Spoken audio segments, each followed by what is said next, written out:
Hey, welcome back to Tipsy Paint. We're going to be doing the Riverwalk today. This is our third recording, so hopefully you'll enjoy it. We need to make sure you have a couple things in front of you before we get started. First of all, your palette of paint. You should have been supplied by Tipsy Paint with some of the primary colors, red, yellow, blue, and a little bit of white. You need to make sure you have a glass that you can rinse in.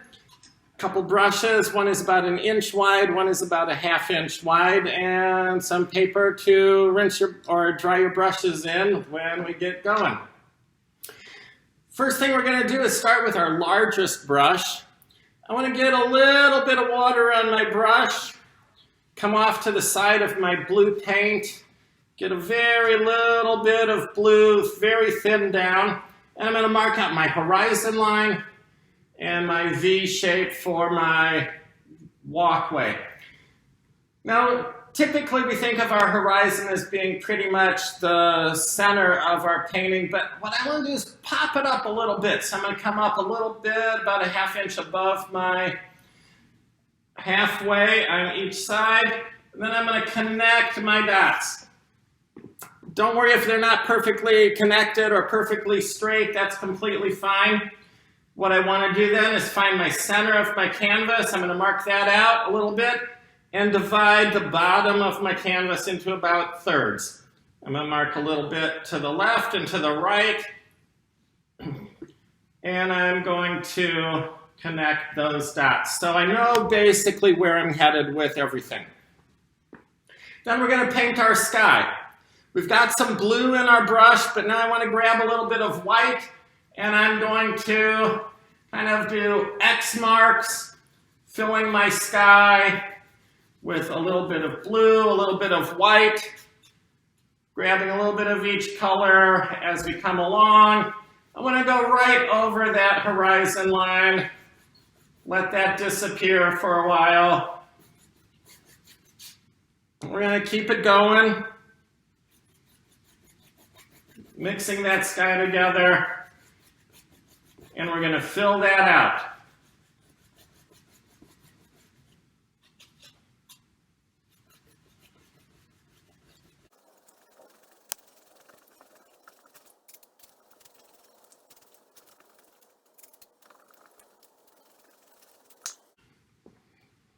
Now, as I do my background, I like to have a little bit of a contrast from one side to the other. So we're going to add a little extra blue behind our tree area.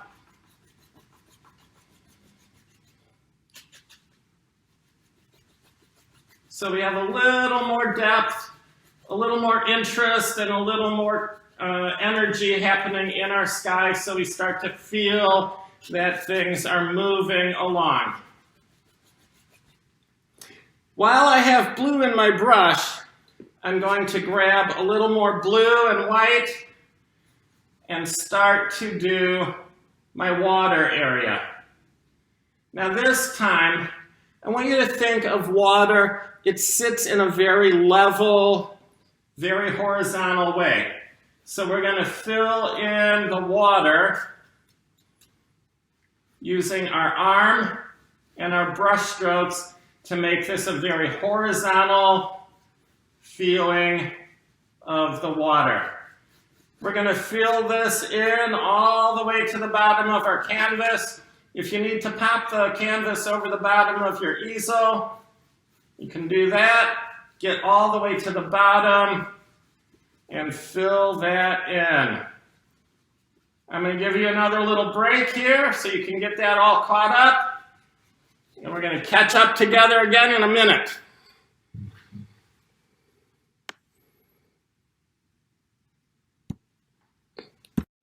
Okay, we're back together now, so we're going to keep going with a little more color here. I'm going to let my large brush sit in my rinsing water for a minute. I'm going to switch over to my smaller brush, and I'm going to stick with the blues. I'm going to throw in some buildings in the background. So I'm going to grab some pure blue. This time, I want to actually pull the blue off to the side of my palette, pulling it off a little bit at a time. So I fill the tips of my brush. I don't want my brush to you have a big scoop of paint. I just want that little bit so I can put in my buildings. I'm going to start with my Sears Tower, the most prominent building. I'm going to push in about 2 inches down from the top of the canvas, and I'm going to come in about 1/3 from my vanishing point. Coming in, I'm going to push in and pull straight down.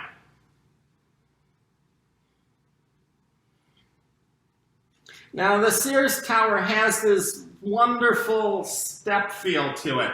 So I'm going to go to the right-hand side, come out about 1 inch down from the top of my building, brush with, and pull straight down again.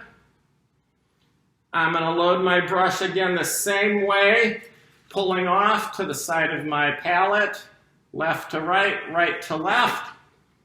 I'm going to drop down about another inch, half inch, and pull straight down to the other side. The next building I really want to put in is my Hancock. Next most kind of recognizable building in Chicago. So I want to load my brush again, same way, pulling off top to bottom of my brush, pulling it in and out. I definitely want to make sure I'm lower than the top of my Sears Tower. And I want to split this area that's left in about half. So a little bit lower than the Sears Tower, splitting it in half, pulling straight down. Now what I like to do, because this Hancock building has a little bit of a triangle shape to it, but I don't want a big triangle, I don't want a whole pyramid shape. So what I want to do is come to my horizon line, put a dot to the left and to the right, come back up to the top and pull down to those dots that I've added at the bottom. Then you can kind of come back and fill in a little bit. We don't want to have it too solid at the bottom. We're going to put in a lot of extra buildings as we come through here. I'm going to load my brush again with my paint. Now I want to start to create some depth in my paint. So I'm going to add a little bit of white, pulling that off to the sides, grabbing a little blue, a little white, and in between these buildings, I want to put in some extra buildings. Now, as we look to the original building, we've got 2 tall ones that are kind of to the left and right of the Hancock. So we can come in, push in, pull straight down. Again, push in, pull straight down. Next to the Sears Tower, we have a bunch of other buildings that are coming in here. I'm going to grab a little more paint, a little white, so I have a little more contrast to my colors. I'm going to put these in, pulling them in. Doesn't matter exactly how big or how tall they are. We just want to start to create that feeling of the skyline of Chicago that's coming across. So we're going to, again, speed things up a little bit, let you catch up as you watch, and I'm going to just throw in some more buildings in between.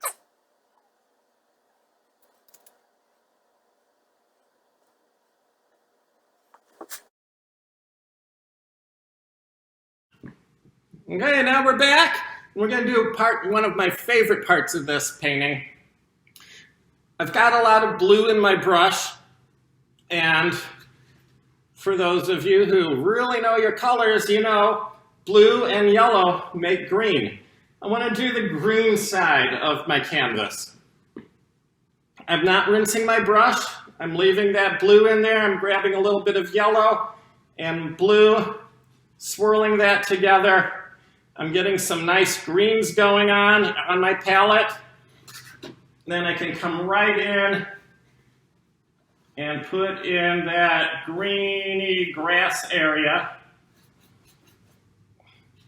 We need a lot of paint here. Get that in. And we want to really cover that line that we put in, making our edge of our walkway. And I want these greens to be many shades of green. I want them to be light and dark and some yellowy, some bluey. So I keep mixing, pulling in, and it'll all mix together as we come through and put this paint on our canvas. I want to, again, lose that horizon line, pulling in that green, finishing that out. Lots of nice paint, lots of energy.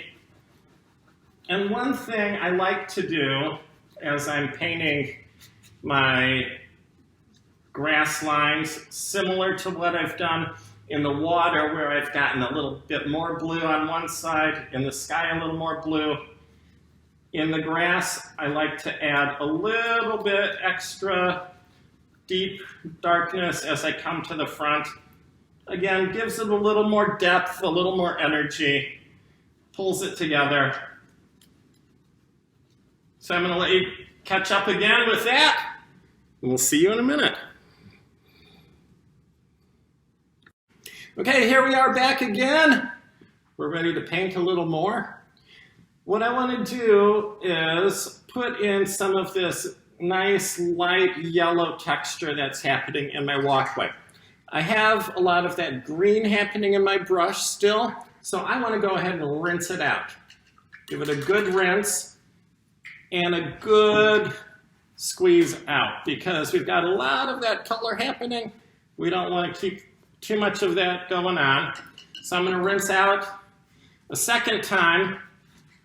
Now, to get this kind of sandy color of this walkway, what I want to do, same way as I kind of mixed blue and yellow, this time I want to mix some red into my yellow. Keep it a little creamy. Throw a little bit of that in. And now to brighten it up a little bit, I'm going to add a little bit of white. I'm going to put that in. And again, I want to keep my brush strokes kind of horizontal, mixing it together on my canvas so I feel like there's some ripple to that walkway. I want to see the energy in that paint. I want to know that people have walked on this. I want to know that animals have run across here, little squirrels and things have come across, picked up their little treats and things. And we can finish that out. Again, I like to kind of add a little light and dark to things. So I'm going to look back at my original painting. To the left-hand side, there's a little bit of extra light. So I'm going to add a little more white to that side. Kind of feathering that out. Brushing it a little bit into that grassy area. Then I want a little darkness on the other side, so I'm going to grab a little bit of that red and yellow that I've had, and I'm going to throw that in on the other side so it darkens up that edge. Now, as we do this, I want you to think of the perspective that you're doing. As it's coming closer to the bottom, we want things to get bigger and larger. That pulls that perspective towards us. So I'm adding a little extra dark, a little extra light to the side of my walkway. Take your time, catch up. Okay, we're back again. We're ready to get going here. We want to put in some of these trees that we have in the background. Now, the same way that we've had everything gets bigger as we go towards the bottom, we want to follow that same feel that the bottoms of the trees are going to get taller and bigger as we come towards the bottom. So what I like to actually do is take my second brush, have it a little bit dried off, a little bit clean, and point one end towards the horizon line, or that vanishing point. The other side kind of comes down and off to the other side. I want 3 trees in here. So I'm going to take my brush my smaller brush and I'm going to put 3 little dots as I come down to the side of my canvas. Same thing is going to happen as I go up off the top of my canvas. Straight up from these dots that I've put at the bottom, I want to put dots up to the top. So I have an idea of where I'm going with my tree trunks. Now, we're going to do a little practice here. I want to, same way that I've pulled off the paint to get my buildings, I'm pulling off to the side of my palette. I'm going to add a little bit of water to that. So I get a little bit of a thin down paint. I want to practice getting some really thin lines. We're going to find out why in a little bit. But right now I want to practice doing the thinnest lines I can do, connecting these dots that I've put on here. So we've got a couple tree trunks. Now, we want to really deepen up these tree trunks. We've practiced these thin lines. Don't worry about that too much. But we're going to grab a little bit of black, just dab into your black, swirl it into your red and yellow, so it really deepens it, darkens it. We want a nice, deep, dark brown. We're going to do basically the same thing that we did with our buildings, except this time we're going to start at the bottom and pull up. So we're going to start at the bottom, pull up, and as you come up, I want you to lift your brush away. So at the top, it just becomes kind of a feathered out brush of brown. Check that out. We'll see you again in a second. Okay, so we've got some nice trees going on in here. We've got some beautiful things happening. What I also like to do is balance my colors with different things. So if we have a lot of color on the top, I like to pull it down side to side. We've got this edge of our walkway that is opposite our trees. We still have some brown going on in our brush, so I want to keep that brown going on, and I want to pull this down, and as I pull it down across my walkway, I want to twist my fingers. The closer I get to the bottom, the more pressure I want to put, and even pull it back up and down a little bit so it widens out again and starts to really help that perspective happen in it. Kind of the same thing, I want to pull in a little more color onto this other side, but now, again, I want to go back to practicing that really thin line that we tried with our trees. So I'm going to add a little bit of water. I want to just dip into my rinsing water, give it a shake off, swirl a little bit into my brown paint, and at the bottom of my trees, I'm going to use the edge of my brush. So I barely want to touch the canvas with the side of my brush and flick up a little bit so I get a little bit of some kind of whatever is growing along that edge of those tree trunks. I'm going to pull that up so we start to get a little more energy at the bottom of the trees. At the tops of the trees, I can also throw in a little bit of extra, and we are going to cover most of this with the red dots that we're going to put in along the tree trunks. But right now, I just want to give something that's in the background for those trees. I'm also going to grab a little extra brown using my brush in a horizontal way, very thin along the left-hand side of my walkway, just to break up that edge. And again, the closer I come to the bottom, the longer the brush strokes. So it keeps helping to add in that dimension and that perspective that we have happening. Now, we've been practicing and using our brush to get those really thin lines, I want to rinse my brush out really well, get all of that brown out of my brush. I'm going to dry it off, rinse it out, squeeze it out. I'm going to grab a little bitty bit of very thinned down blue, flipping my brush, again, top to bottom, bottom to top, so I can fill just those tips of my bristles with blue. The top of our Sears Tower and our Hancock have these gorgeous towers that come up. So I'm going to, again, the same way that I did those very thin lines coming up, I want to pull up some very thin lines of blue just to see those little bitty wisps of those antennae that come up out of the Hancock and the Sears Tower. We're going to then give our brush a little bit of a rinse. And we're going to keep working with blue, but I want to have a drier brush. I'm going to swirl my brush into my blue paint again. I'm going to come into my water. Now, you should already have some kind of ripples and feeling of blue happening in your water. I want to really play out those colors.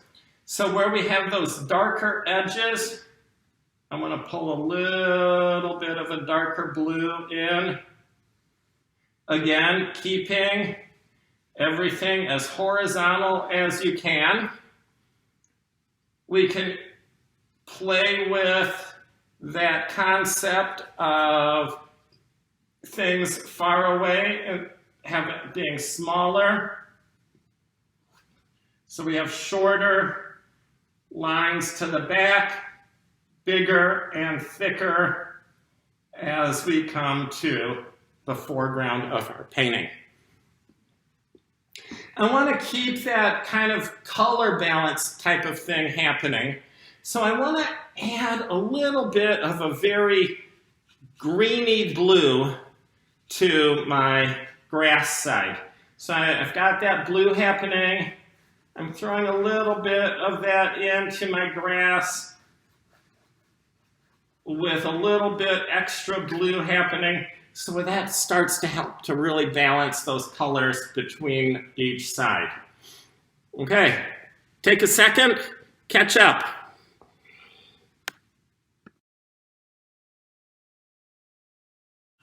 Okay, we've got a lot of good colors balancing and everything is happening in our painting. What I want to do now is start to pull in some of this beautiful pink color that we've got happening. Pink is made from white and red. Red is a very strong color, so we want to take just a little dab of red and swirl that off to the side of our white, so we get just a little bit of pink. Now, I really want to think of this pink as something that's happening in a very random, organic way. Everything that we've done has been pretty straight and pretty strong lined. But now I want to use my brush. Every time I hit my brush on the canvas, I want to flip my brush. So it's going to tip and turn. It's going to cover the branches of my trees. When you need more paint, you grab more paint and you come back in and keep going. Now, again, this needs to be very organic. And when we have students in the studio, I can always tell who is a engineer or someone who plays with numbers, because their dots are all equal. And we don't want that. We want everything to be separate, to be organic. We want to play around with the space. We want to have a lot of energy happening. And we want things to pop up and down. We want to move around our canvas and keep everything very organic. Now, I don't want it to be filled completely at this point. I want to come back in with some pure red, barely a dot of red off of my palette, and come back in and pull some pure reds in. So I start to create a little more depth, a little more energy, and a little more color and fun in my trees. I'll see you again in a minute after we rush through this.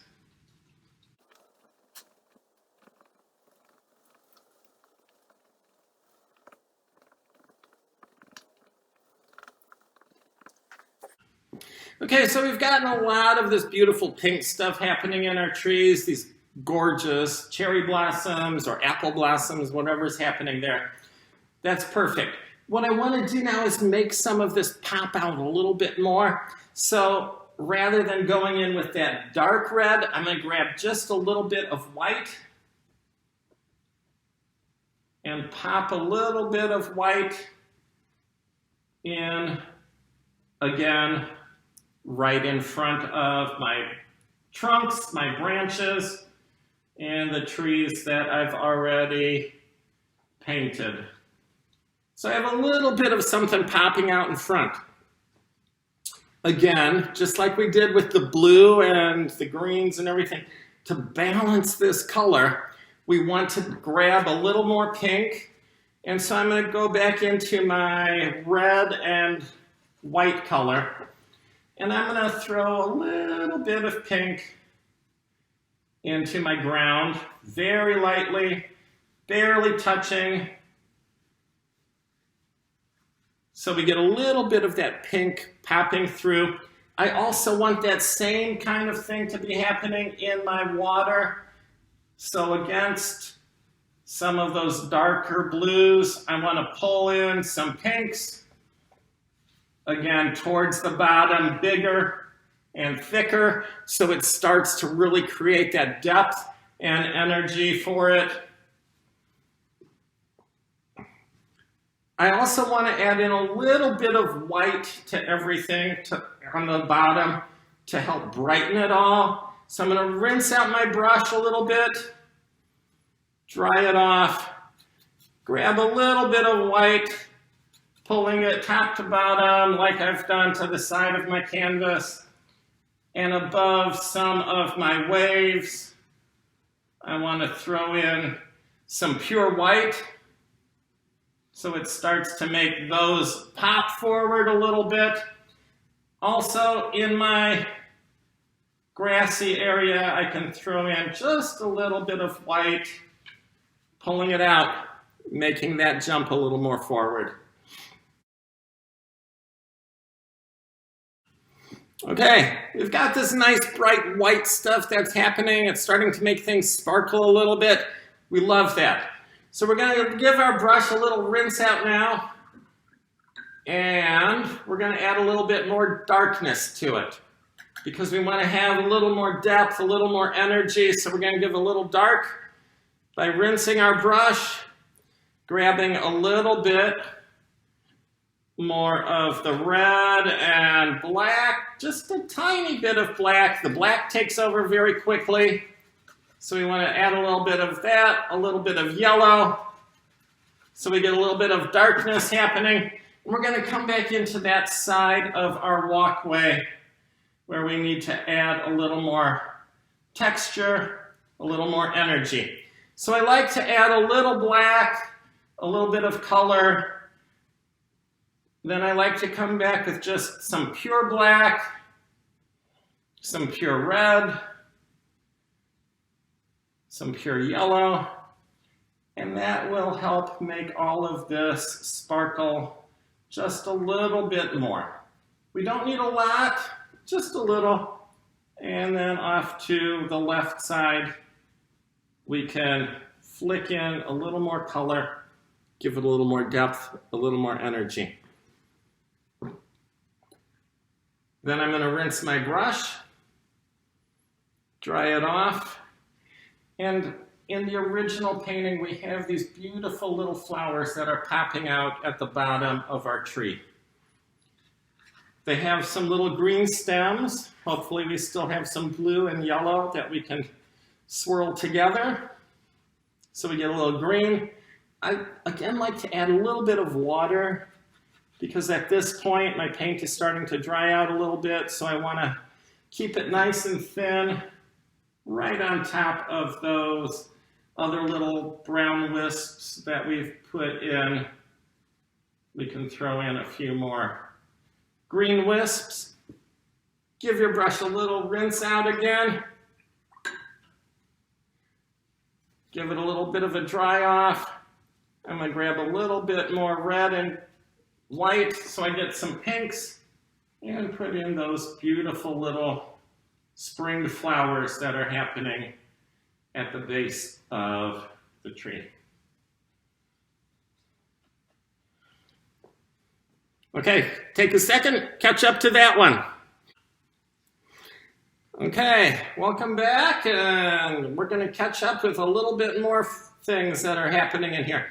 I've got a lot of that pink and white happening in my brush. I'm going to give my brush a good rinse out because I want to get rid of all of that color, all of that paint. I'm going to give it a really good squeeze out.